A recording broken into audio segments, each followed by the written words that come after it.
បងប្អូនសាក់ទាញលមើលថាវិឡាភ្លុះកែងដ៏ស្រស់ស្អាតនេះមានតម្លៃប្រមាណ40ម៉ឺន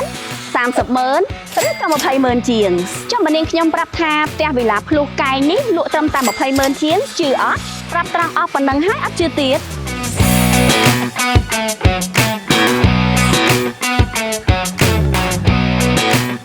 វិឡាភ្លុះកែងនេះបានរៀបចំសម្រាប់ដាក់លក់ក្នុងតម្លៃមហាពិសេស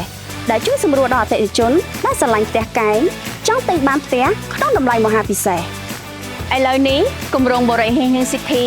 បានរៀបចំវិឡាភ្លុះកែងលេខពិសេសលក់នៅក្នុងតម្លៃមហាពិសេសមិនត្រឹមតែផ្ទះលេខពិសេសទេ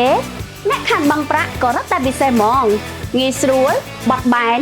និងធានាសមស្របទៅតាមផែនការទិញផ្ទះរបស់បងបើមិនជឿថាមានតម្លៃមហាពិសេសនេះបងអាចមកទស្សនាផ្ទះគំរូពិតនៅក្នុងខែនេះនិងទទួលបានកាដូអនុស្សាវរីយ៍ជាច្រើនភ្លាមនិងបានបំពេញសន្លឹកឆ្នោតមានឱកាសឈ្នះ iPhone 16 Pro Max ព្រមទាំងរង្វាន់ផ្សេងៗជាច្រើនទៀតសម្រាប់ព័ត៌មានលម្អិតសូមទំនាក់ទំនងមកកាន់ការិយាល័យលក់របស់យើងឥឡូវនេះសូមអរគុណបុរីហេងហៀងភាពថ្កុំថ្កើងសម្រាប់ការរស់នៅនិងប្រកបអាជីវកម្ម